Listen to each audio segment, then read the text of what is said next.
brought to you by Palvi Agrico. आता शेतीसाठी जे काही लागणार ते घरपोच मिळणार, तेही मोबाईलच्या एका क्लिकवर. नाशिकमधील राजकीय नेते आणि बड्या प्रशासकीय अधिकाऱ्यांना अंकशास्त्राच्या आधारे भविष्य सांगणाऱ्या अशोक खरात उर्फ कॅप्टन खरात याला पोलिसांनी बुधवारी अटक केली. एका पीडित महिलेनं दिलेल्या तक्रारीनुसार खरातने तिला दिव्य शक्तीचे खोटे आमिष दाखवून आणि धार्मिक विधींच्या नावाखाली आपल्या जाळ्यात ओढलं.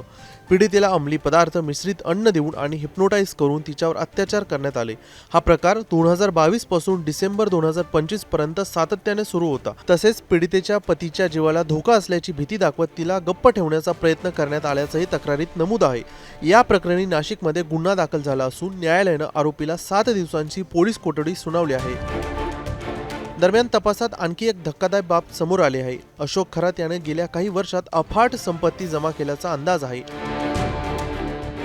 अंकशास्त्र आणि भविष्य सांगण्याच्या माध्यमातून त्याने केवळ राजकीय नेतेच नव्हे तर प्रशासनातील वरिष्ठ अधिकारी आणि पोलीस अधिकाऱ्यांशी संपर्क वाढवला. या प्रभावाचा वापर करून त्याने सुमारे 200 कोटी रुपयांची मालमत्ता उभारल्याचा संशय तपास यंत्रणा व्यक्त करत आहेत.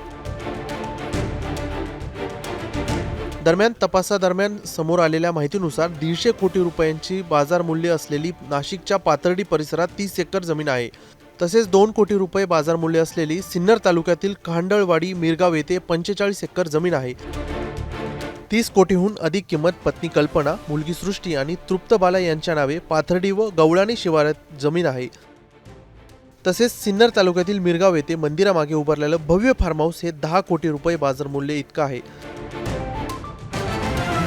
ईशान्येश्वर मंदिर ट्रस्टच्या नावे 2 कोटी रुपयांची वार्षिक उलाढाल होते. तसेच ओझर विमानतळाजवळ जानोरी व 10वा मैल परिसरात 5 कोटी रुपयांची जमीन आहे.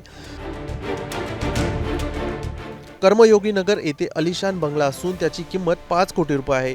कॅनडा कॉर्नर येथील कार्यालय त्याचं तब्बल 1 कोटी रुपयांचं आहे. शिर्डी ते ओझरपर्यंत मालमत्तेचं जाळं पसरलेलं आहे. खरातची मालमत्ता केवळ नाशिकपुरती मर्यादित नसून शिर्डी ते ओझरपर्यंत पसरलेली असल्याचं समोर आलं आहे. शिर्डीसारख्या महत्त्वाच्या ठिकाणी त्यांनी मोक्याच्या जागेवर शेतजमीन खरेदी केली असून तिची किंमतही कोट्यवधींमध्ये आहे.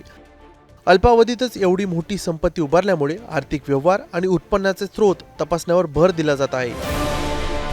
या प्रकरणात आणखी पीडित समोर येण्याची शक्यता असून पोलीस तपासाची व्याप्ती वाढण्याची चिन्ह आहेत. एकूणच अंकशास्त्र आणि दिव्यशक्तीच्या नावाखाली उभा राहिलेला हा साम्राज्य आता कोसळण्याच्या मार्गावर असून नाशिकमध्ये या प्रकरणाने मोठी खळबळ उडाली आहे.